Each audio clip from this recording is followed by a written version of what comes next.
अनंत अनंत भाव भेदथी भरेली भली अनंत अनंत ना निक्षेपे व्याख्यानी छे सकल जगत हित कारिणी हारिणी मोह तारिणी भवाब्दी चारिणी प्रमाणी छे उपमा आप्यानी जेने तमारा खवीते आपवाथी निज मति मापाई में मानी छे अहो राज चंद्रवाल ख्याल नथी पाम जिनेश्वर ताणी जाणी तेणे जाणी छे गुरु राज ताणी जाणी तेणे जाणी छे अणमियुण सव सिद्धे जाणुत्तम खवीद दीघ संसारे दस दस दो दो यजिणे दस दो अणुपेहणम वोच्छे ओ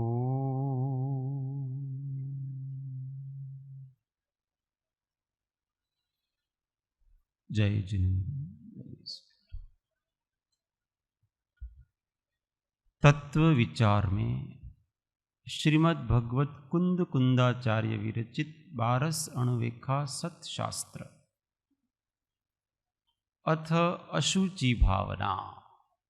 अब अशुचि भावना का चिंतन करते हैं। पृष्ठ संख्या 58 गाथा 43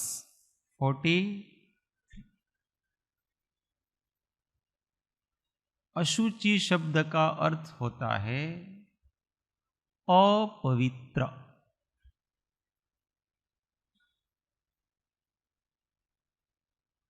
पवित्र शब्द का क्या अर्थ होता है?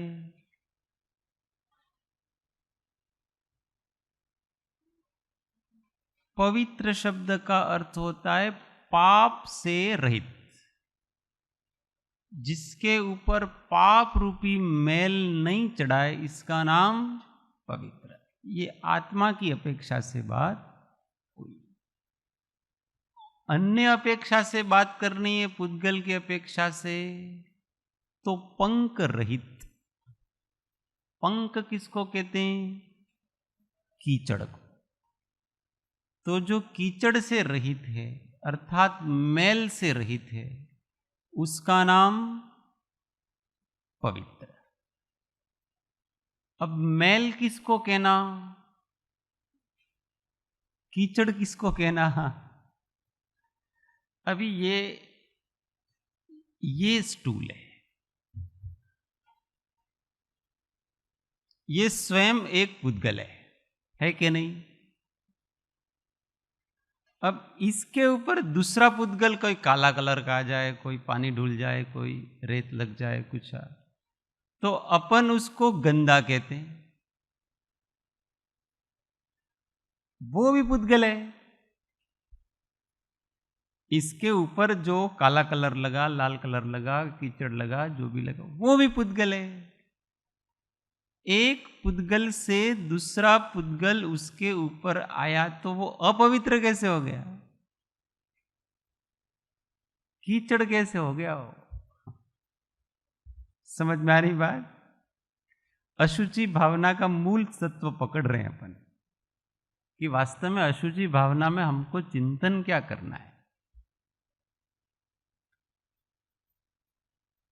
तो वास्तव में कोई भी पदार्थ अपवित्र कब होता है? जब उसके ऊपर विजातीय तत्व आ जाता है।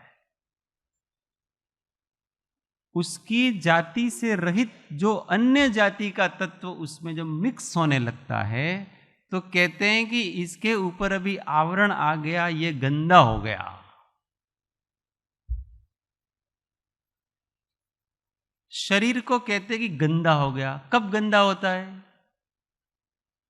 जो शरीर की नौ कर्म वर्गणाएं हैं उसके अतिरिक्त तो और कोई पदार्थ इसके साथ लग जाता है तो कहते हैं कि शरीर गंदा हो गया। हाँ। बात समझ में आ रही है?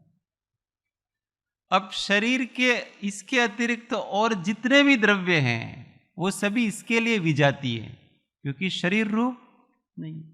इसलिए रेत आती है तो कहते हैं ये गंदा हो गया, मिट्टी लगती है तो कहते गंदा हो गया, कोई और रस लग जाता है तो कहते गंदा हो गया। अन्य अन्य प्रकार से जो इसका तत्व नहीं है, इसके अतिरिक्त जो भी इसके ऊपर आएगा वो सभी इसको अपवित्र कर देगा। उसी प्रकार से जो आत्मा का तत्व नहीं है, जो आत्मा का भाव नहीं है, ऐसा कोई भी भाव आएगा तो वो आत्मा को अपवित्र कर देगा।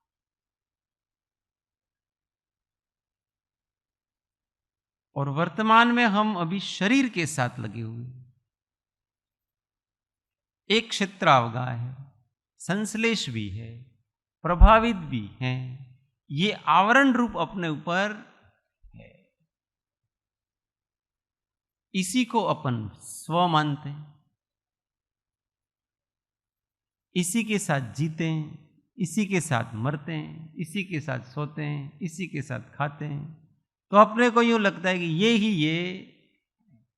ये गंदा हो गया तो हम क्या समझेंगे? हम गंदे हो गए।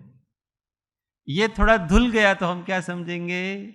हम स्वच्छ हो गए। ऐसा एकात्मता आ गई है, इसके साथ एक पना आ गया। तो यहां आचार्य कहते हैं कि जिसका तेरे साथ एक पना आ गया है ना, वो वस्तु कैसी है वो तू एक बार समझ।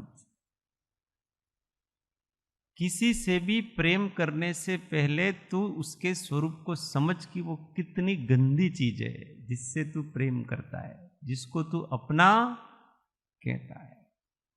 उसको अपना कहने में तेरे को लज्जा आनी चाहिए, ऐसी वस्तु है ये।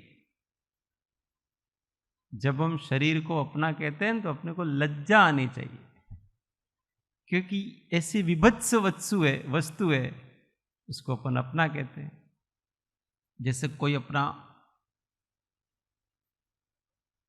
नालायक बेटा हो, सत्य व्यसनी हो,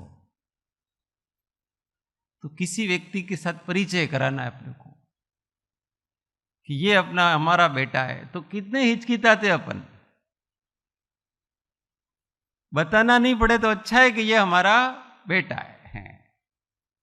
उसी प्रकार से इसके साथ है, पर हम बड़े गौरव के साथ अपना परिचय दे। देखो मेरे बाल, मेरा नाक, मेरे कान, मेरा शरीर, मेरा फिटनेस, मेरा वो, कितनी गौरव होता है। जबकि वो है कैसा वो बताते हैं आचार्य। गाथा 43। अट्ठिहिं पडिबद्धं मनसविलित्तं तणेय ओच्छन्नं मनसविलित्तं तहेड ओच्छन्नं किमि संकुले हि भरी दमचोक्खं देहं सयाकालं दमचोक्खं देहं सयाकालं अट्ठिहिं पडिबद्धम् अट्टिहिं पडिबद्धं मंसविलित्तं तयेण ओच्छन्नम् मंसविलित्तं तयेण ओच्छर्णं किमि संकुले हि भरी किमु संकुले हि भरी दमचोक्खं देहं सया कालम् दमचोक्खं देहं सया कालम्। सब साथ में। अट्ठिहिं पडिबद्धं मंसविलित्तं तयेण ओच्छन्नं किमि संकुले हि भरी दमचोक्खं देहं सया कालम्। हिंदी। पूरी ढकी चरम से बहु अस्थियों से काया बंधी बलिपटी पल पेशियों से कीड़े जहाँ विलविला करते सदा हैं मैली घृणा स्पंद यही तन संपदा है। सब साथ में।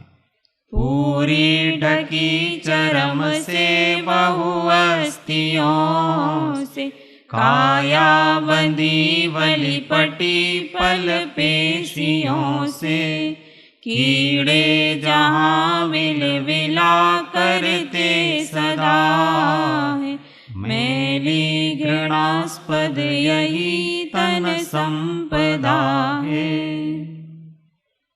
गुजराती।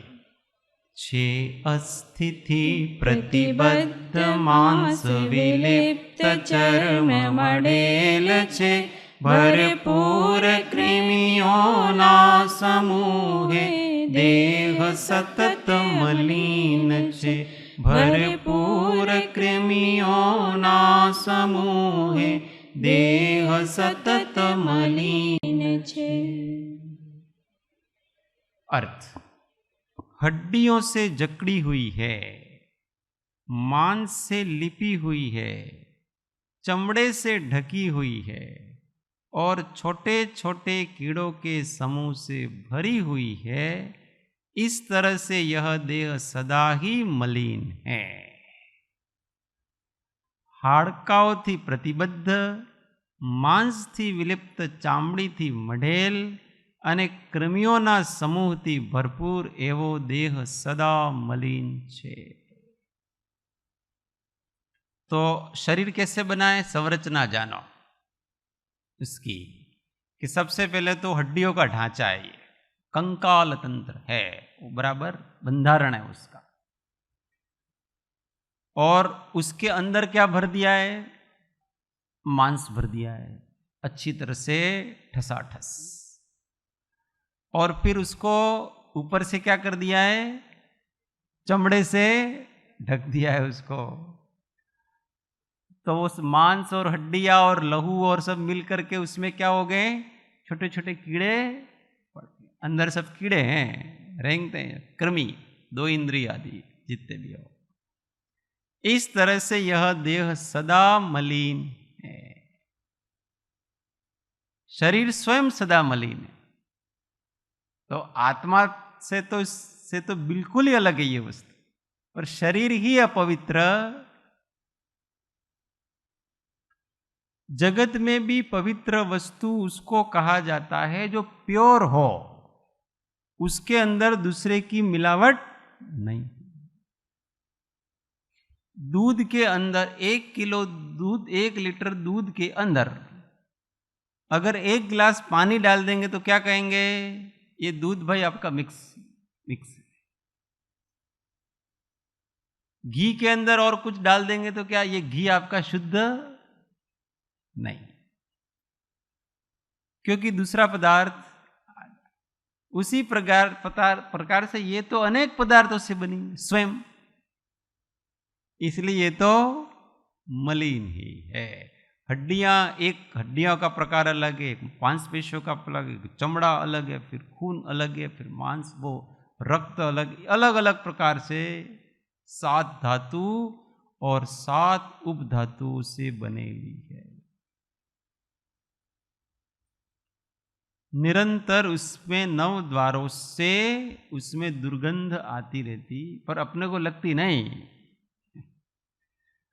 कभी भी जीव को अपने शरीर की दुर्गंध कभी नहीं लगती, सुगंध ही लगती है अपने शरीर की। दूसरा भले अपने पास में नहीं बैठ सके, पर अपने को उसमें ऐसा लगता नहीं। क्यों? उसके साथ इतनी निकटता है कि वो अपना लगता है, मोह लगता है। जिसके साथ अपने मोह होता है ना, प्रेम होता है, उसकी गंदगी गंदगी नहीं लगती। एक माँ होती है ना, उसके बेटे की गंदगी उसको गंदगी नहीं लगती। दूसरे के बच्चे की हो तो वो नाक सिकोड़ लेगी, पर अपने बेटे की है नहीं, इसलिए उसको गंदगी। क्यों? प्रेम है। उसी प्रकार से ये इतना निकट है। और प्रेम कब बंधता है? किसी वस्तु के प्रति मोह प्रेम होता कब है, राग होता कब है? जब वो निकट होता है, मानसिक रूप से या फिजिकल रूप से। पर जब उसकी निकटता बंधती है तो उसके प्रति हमको अनुराग हो जाता, साथ रहता है ना हमेशा। ये शरीर हमारे हमेशा सबसे निकट रहता है, इसलिए इस शरीर के अंदर कुछ भी है तो वो अपने को घृणा योग्य लगता। अब वही वस्तु बाहर आ जाती है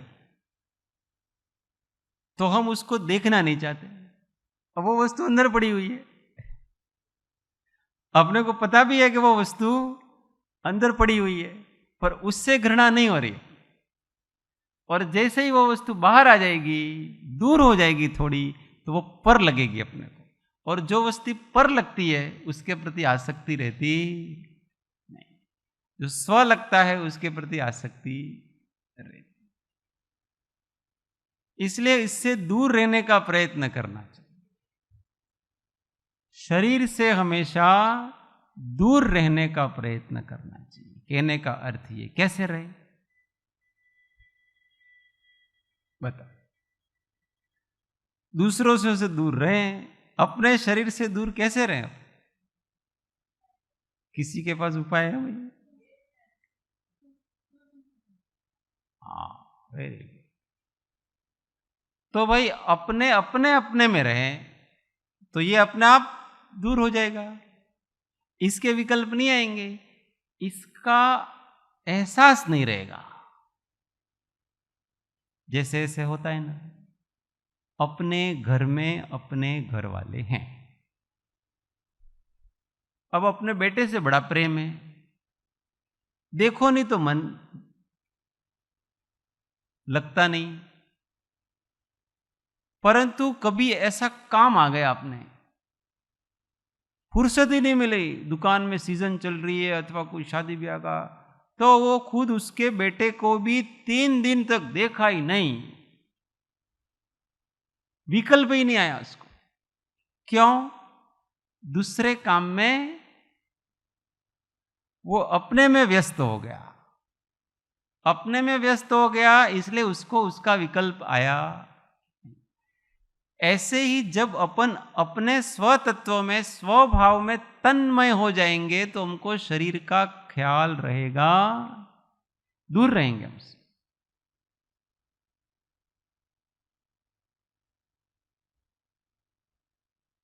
માંડ માંડ સંભાળીએ ત્યારે સાંભળે છે કે અમે શરીરધારી છીએ, ऐसा कहते हैं कृपाल कि हम कभी याद करते हैं ना, तब हमको पता लगता है कि ये हम शरीर भी हमारा। वो कहाँ होते होंगे उनका उपयोग उनका अपने भावों में, भाव होकर के जीते हों। जो हमेशा भावपूर्ण रहता है उसको कभी देहादि की तकलीफ लगती नहीं है, क्योंकि वो अपने भावलोक में, कल्पनाओं में नहीं, सच्चे भावलोक में रहते। और जो काल्पनिक लोक में विचरण करते हैं ना, उनको भी वास्तव में शरीर का भान नहीं रहता। देखो कवियों को कैसे रहते हैं, बाल बड़े हुए हैं, कुछ नहीं, वो कल्पना में विचरण करें, नहाए तो नहाए, नहीं नहाए तो नहीं नहाए। शरीर का कुछ नहीं, खाया तो खाया, नहीं खाए तो दाढ़ी बड़ी हुई है तो बड़ी हुई है, कोई बात नहीं। लोग कहते हैं यार तुम समाज में रहते हो, ढंग से रहो। अरे यार ठीक है, हम अपनी कल्पनाओं में खोए रहते, वो अपनी कल्पनाओं में खोए रहते। साइंटिस्ट वगैरह हो तो वो भूत की तरह अपने प्रयोगों में लगे रहते, उनको फुर्सत ही नहीं है शरीर की तरफ देखने, तो वो दूसरी जगह उनका उपयोग। इसलिए शरीर के प्रति कोई भान नहीं। ये शरीर से दूर रहने का, शरीर से अनासक्त रहने का यही तरीका है कि अपना उपयोग किसी अन्य जगह लगा दो, इसमें जाए नहीं। कहां लगाएं अपना उपयोग? बाकी सब चीजों से तो कर्म बंद होगा, अपना उपयोग श्रुत में लगा दो, ज्ञान के अभ्यास में लगा दो और भक्ति में लगा दो। उसमें भी मन नहीं लगे तो किसी की सेवा में लगा दो। उसकी सेवा करते करते अपने को, अपने शरीर की तरफ तो ध्यान ही नहीं जाएगा।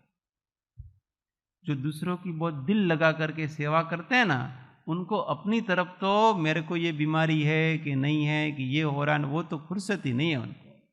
सामने वाले की सेवा करनी है ना, या तो सेवा में लगा दो, या भक्ति में लगाओ, या श्रुत में लगा दो। तो हम भावलोक में विचरण करेंगे हमेशा, पवित्र भाव। जहां कषाय मंद होती है वहां देह के प्रति आसक्तियां कम होती है, वहां शरीर संबंधी वेदना आदि भी कम होती है। जब कषाय तीव्र होते हैं उस समय अपने को शरीर की वेदना आदि अधिक होती, क्योंकि शांति नहीं है ना।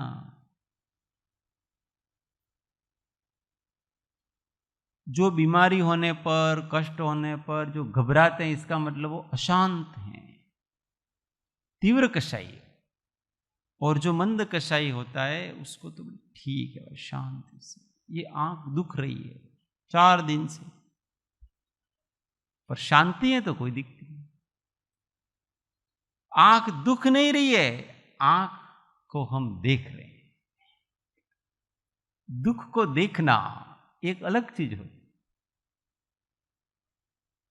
ये वेदना हो रही है और शांति से मैं उसको जानना, बस। क्या प्रॉब्लम?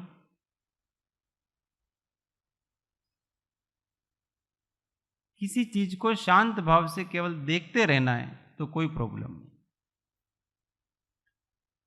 परंतु कषाय इतनी तीव्र है, मोह इतना जबरदस्त है, उदय के प्रति इतना तन्मय है कि वो जरा भी सहन नहीं कर पा रहा है अनिष्ट का संयोग।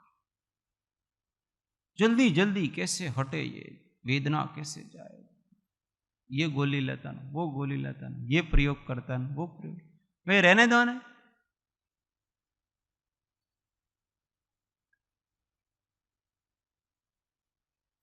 आत्मा होकर के जिएंगे तो शरीर के प्रति आसक्ति नहीं, पर वो तो याद ही नहीं आता है। याद कहां से आएगा? कभी उससे प्रेम हो, अपनापन किया हो, तब तो याद आएगा ना। शरीर रूप ही इस जीव ने अनादिकाल से अपने आप को मान रखा। कभी ऐसा 24 घंटे में ख्याल तो बहुत कम आता है कि मैं सहज चैतन्य तत्व हूं, मेरा कार्य केवल सहज जानना है। जैसे दर्पण में प्रतिबिंब अलग अलग प्रकार के आते हैं, तो दर्पण में प्रतिबिंब झलकते तो हैं, परंतु दर्पण विकारी नहीं होता है, दर्पण को कोई कष्ट नहीं होता है। उसी प्रकार से इस ज्ञान में ये शरीर आए, कि शरीर की वेदना आए, कि दूसरे पदार्थ आए, कोई भी आए, तो दर्पण की तरह वो ज्ञान में दिखेंगे तो सही, परंतु हमको कोई आपत्ति नहीं, नो प्रॉब्लम। ऐसे आत्मा का चिंतन करेंगे तो इस शरीर के प्रति अपने आसक्तियां कम होगी। नहीं तो अपने आप को हम ये इतना सारा वजन लेकर के चलते हैं, पोटला।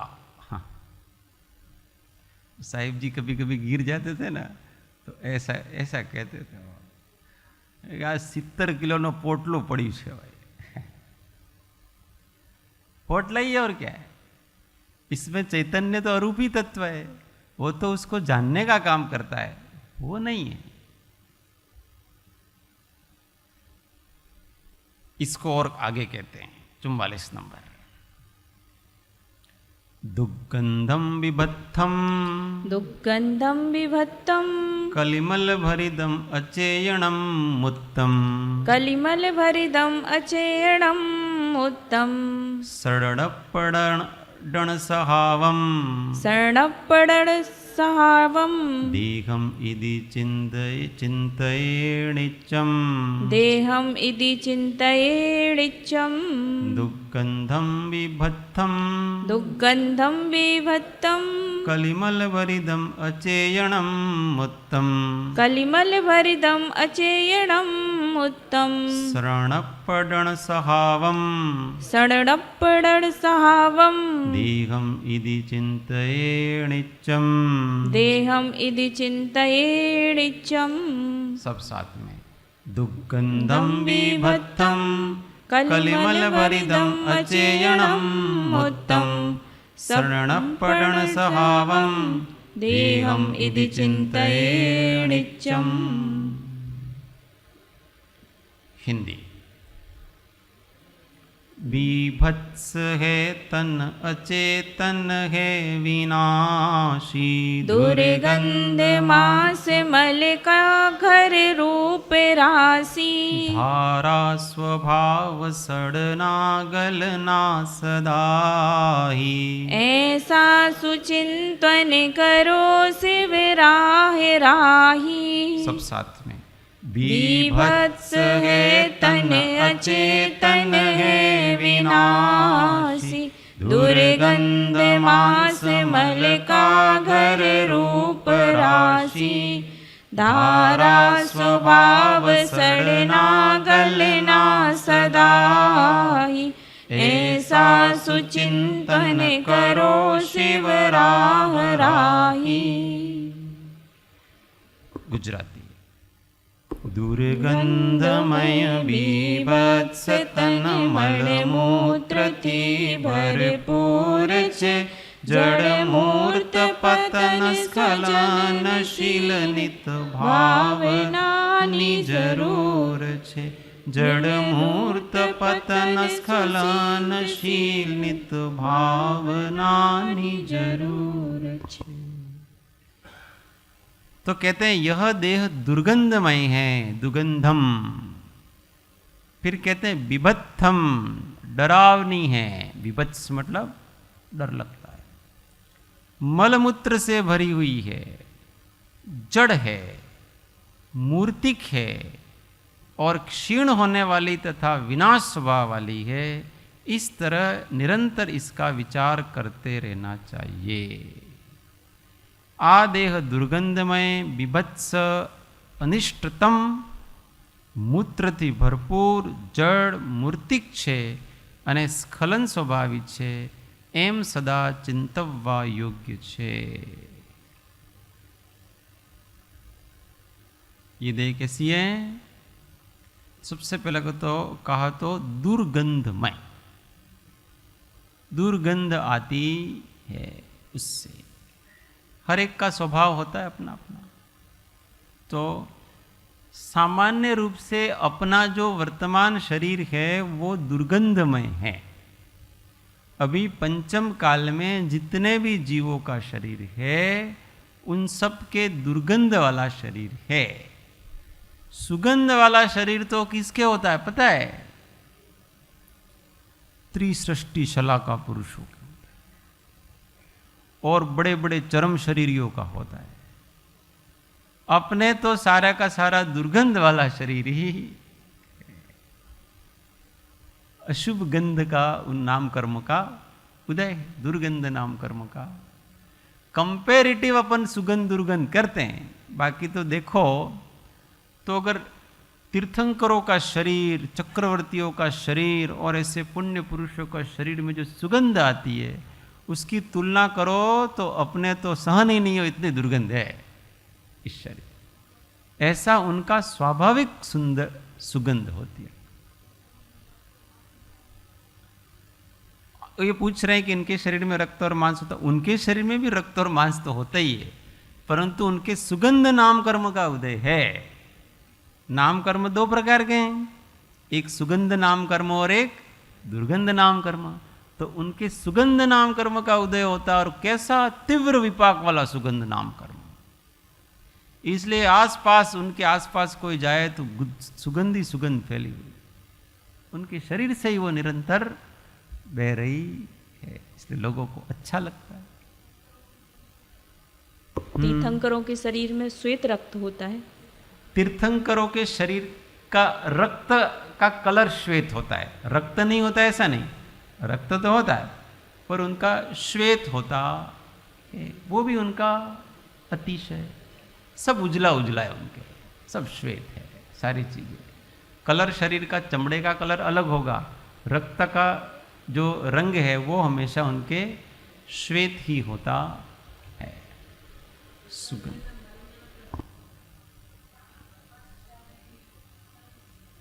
हाँ, कृपालु देव की जीवन चरित्र में आता है ना कि उनको जब वो डायरिया वगैरह हुआ तो फिर वो लोग उनके मल को उठा करके दूसरी जगह फेंक, तो उसमें एक विशिष्ट प्रकार की सुगंध आती। वास्तव में जो जितना मंद कषाई होगा उसके अंगोपांग उतने ही सुंदर होंगे, उससे अपने को जुगुप्सा नहीं आएगी। इसलिए महापुरुषों का शरीर स्वाभाविक रूप से सबको अच्छा लगता है। उनकी सेवा करने में भी किसी को कोई जुगुप्सा आती, उनका सुभग नाम कर्म भी है, शुभ नाम कर्म भी का भी उदय है, कषाय मंद है। मंद कषाई जीव का सब कुछ अच्छा अच्छा होता है। मंद कषाई जीव होता है तो उसका खाना पीना वगैरह भी लिमिट होता है, शुद्ध होता है, जैसे तैसे कचरा नहीं डालता है अंदर, जो मिला वो खा लिया, डिब्बे में डाल दिया कचरा पेटी में, ऐसा नहीं। समय फिक्स होगा, कौन कौन सी वस्तुएं खानी वो फिक्स होगी, अनावश्यक वस्तुएं नहीं, फिर फुल पेट भर के भी खाना नहीं खाएंगे। इसलिए उनके मल मूत्र वगैरह वो होते हैं, वो भी अपनी लिमिट में होते हैं। आठ दृष्टि की सज्जा में आता है ना, तो उनके मल मूत्र आदि भी कम होते हैं। क्यों? मंद कषाई, खाने पीने का ध्यान रखता है, आसक्ति नहीं है, ऐसा है सारी चीजें। सब चीजें सुख पाना है तो कषायों को कंट्रोल में रखो। जिस जीव की कषाय मंद है ना, वो जीव ही सुखी है जगत में। बाकी दुनिया भर की आपके पास साधन सामग्रियों पर कषाय तीव्र हैं, दुख दुख और दुखी। देखो देवलोक में क्या क्या नहीं है। एक व्यंतर देव होता है, असुर कुमार देव होते हैं, भवनवासी देव होते हैं, ज्योतिष देव होते हैं, वैमानिक देव होते हैं। उनके पास इतनी अच्छी सुख सुविधा की सामग्रियां हैं, सुगंधित शरीर है, सब कुछ, उनका तो शरीर स्वभाव से सुगंधित, पर कषाय तीव्र है इसलिए शांति नहीं।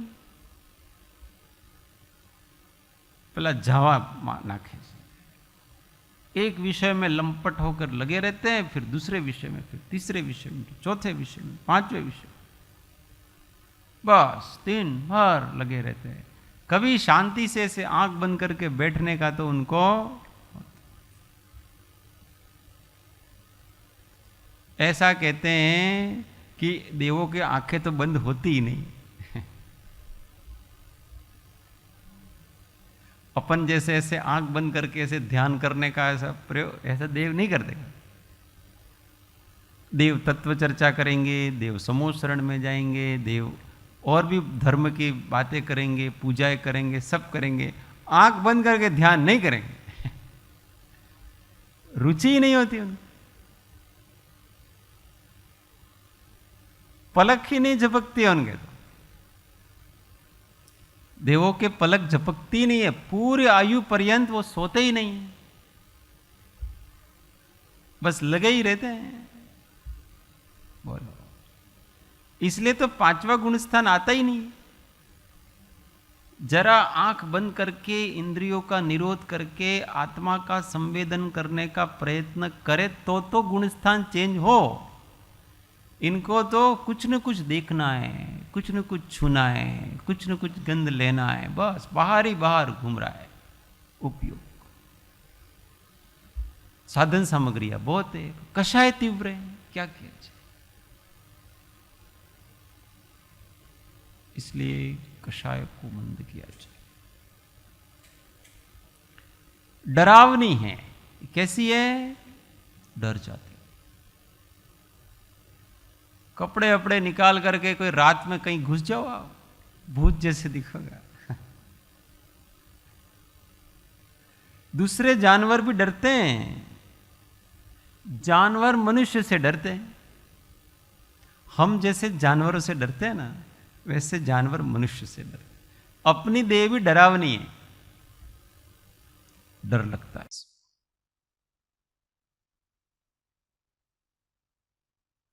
मल मूत्र से भरी हुई, अंदर सब बॉक्स पड़े हुए हैं उसमें। मूर्ति जड़ है, और तो जड़ है। जड़ का मतलब होता है जिसमें स्पर्श, जड़ का मतलब होता है जीव रहित, चेतना रहित। इस शरीर में चेतना नहीं है। शरीर के साथ चेतना है, शरीर चेतना रूप नहीं। जहां शरीर है वहां हर एक प्रदेशों में चेतना है, पर उसका इस शरीर से कोई संबंध नहीं। वो अलग, मैं अलग, ये अलग। मूर्त स्वभाव वाली। इसका स्पर्श रस गंध वर्ण है। क्षीण होने वाली। शीर्यन्ते इति शरीरः, शरीर का व्युत्पत्ति अर्थ ऐसा है, जो जीर्ण शीर्ण होता रहता है उसका नाम शरीर। तो हमेशा जब से ये बनेगा तब से बिगाड़ चालू है। बनने के साथ साथ बिगाड़ चालू है, बनता और बिगड़ता रहता है। और हम उसको स्थायी रखना चाहते हैं। जैसे मैं 20 साल का था, दिखता था, वैसा वैसा मैं दिखना चाहूं। ऐसे कैसे हो सकता है? बदलेगा ये तो। परिवर्तन इसका स्वभाव है, क्षीण होना इसका स्वभाव, क्षीण होगा। उसको स्वीकार किया जाए।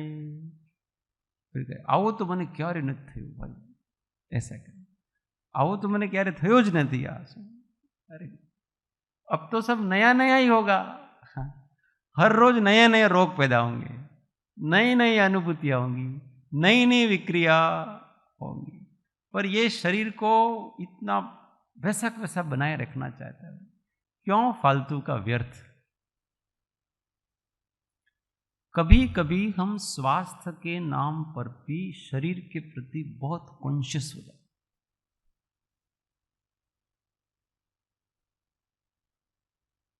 सुबह उठते ही ये करो, पानी पियो, फिर व्यायाम करो, फिर नाश्ते में ये चीज लो, 2 घंटे बाद ये चीज लो, फिर 2 घंटे बाद ये चीज लो। सारा दिन तो उसके उसी में ही लगा हुआ है। इसको ठीक रखने में उसी के विकल्प है बस उसके। अरे ठीक है ना, ये स्वस्थ रहे तो इसको 1-2 टाइम भोजन दे दिया जाए, बस थोड़ा शारीरिक श्रम कर लिया जाए। इससे अधिक इसको कुछ भी इसके प्रति मन लगाने की जरूरत नहीं है। हम तेरे को 2 टाइम भोजन दे रहे हैं, और जितना श्रम चाहिए उतना हम तेरे को श्रम दे रहे हैं। शक्ति से अधिक श्रम भी नहीं करना और प्रमाद भी नहीं करना, ऐसे फिक्स। हम इसको 6 घंटे की नींद दे रहे हैं, शरीर को 2 टाइम भोजन देना, 6 घंटे की नींद देना। अब इससे अधिक हम क्या दें? और इससे अधिक ये अगर कोई मांगता है तो इसकी मांग है वो जायज नहीं है, गलत मांग है इसकी। हम इससे अधिक कुछ नहीं दे सकते थे, इतना ही दे सकते। कभी 7 घंटे की नींद दे दी इसको, चलो भाई ले जा एक बोनस, 1 घंटा, हाँ तू भी याद करेगा। बस इससे ज्यादा तो हम नहीं कर सकते। I am sorry. ऐसा इस देह के साथ अपने को संबंध रखना। देह तो ही तजेगी निदान पे, तू ही तजे क्यों न देह की यारी। इसको आप कितना भी सम्मान करोगे, मान सम्मान दोगे, खिलाओगे पिलाओगे, इसके प्रति कॉन्शियस रहोगे, फिर भी ये एक दिन छोड़ के चली जाएगी, ये विद्रोह करेगी, ये बेवफाई है, ये बेवफाई है, विश्वासघात करेगी। तो हम ही क्यों इसकी यारी नहीं तोड़ दें, जो ये तोड़ने ही वाली है। तो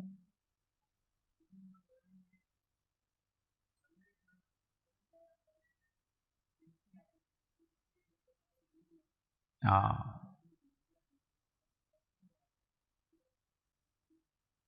जिनेंद्र वर्णी जी की बात कर रहे हैं, सल्लेख नाले। अब तू जो मांगेगी वो हम नहीं देंगे, हम जैसा चाहेंगे वैसा करेंगे। तेरे को रहना हो तो रहो, नहीं रहना हो तो मत रहो, ऐसा।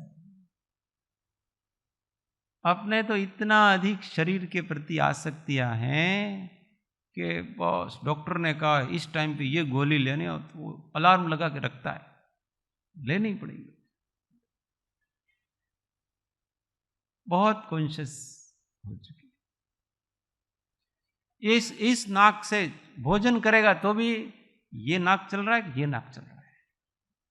ऐसे ही कोई योग में घुस जाते हैं ना, बस ये नाक चलता है तो भोजन करना नहीं, ये नाक चलता है तो पानी पीना नहीं, ये करना। अरे इतना सारा, ये कदम उठाओगे वो कदम उठाओ, इस पड़के सोओगे इस पड़के सो। अरे यार इतना सारा विकल्प उसके साथ हो जाता है। ठीक है, ये चीजें सहज आपके होती हो तो ठीक है, पर इतना जिसको विकल्प है ना, वो कभी आत्मा की साधना नहीं कर सकता। अरे इसका जिस समय जो परिणमन होना, आप शांत रहो, सब ठीक चलेगा।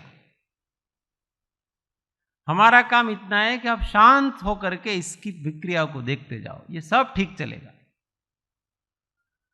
कौन सा नथुना चलना है नहीं चलना है, नहीं ये कौन से अंदर चल रहा है कि नहीं चल रहा है, ये सब छोड़ो।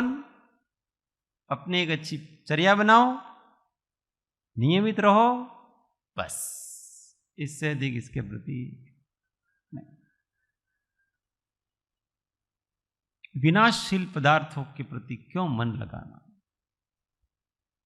मेरे को एक साधक एक दिन बात कर रहे, मतलब उन्होंने कोई बताया होगा दिनचर्या, एक बड़े अच्छे से विद्वान पंडित माने जाते हैं, बीमार पड़ गए तो डॉक्टर ने वो दिया कि आपको इतने बजे ये लेना, इतने बजे ये लेना, इतने बजे ये लेना, और उसके सारे स्वाध्याय सब गायब। अब वो बार बार पूछते हैं आटला वागे आ लेवानुं छे, हूँ केवी रीते लूँ, ये मैं कब लूँ, ये मैं कब लूँ। और वो सामने वाला परेशान हो गया। पंडित जी आप आध्यात्मिक साधक हो, आपको शरीर के प्रति इतना अधिक विकल्प करने की जरूरत नहीं है, 1-2 टाइम दवाई ले लो, बस हो गया काम। इतना अधिक विकल्प करने वाला कोई साधक होता नहीं। थोड़ा सा हो गया और काम की छुट्टी, ऐसा वैरागी।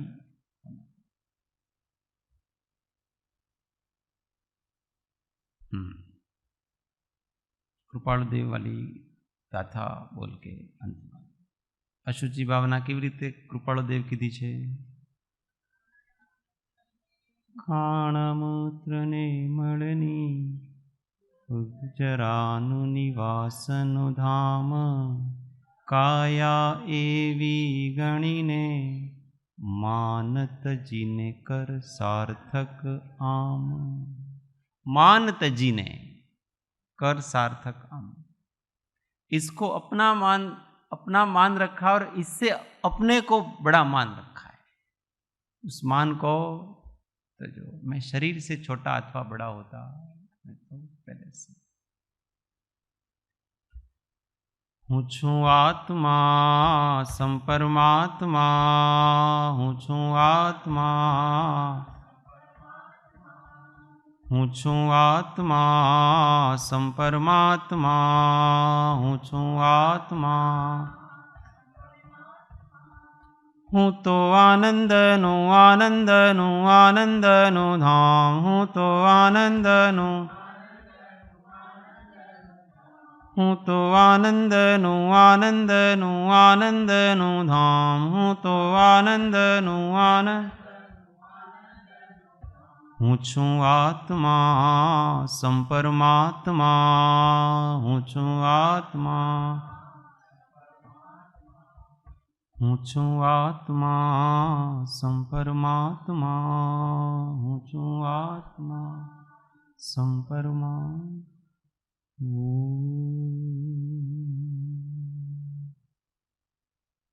सर्वथा सौ सुखी थाओ, समता सौ समाचरो, सर्वत्र दिव्यता व्यापो, सर्वत्र शांति विस्तरो. ओम शांति शांति शांति. 1 मिनट मौन आत्म अनुसंधान.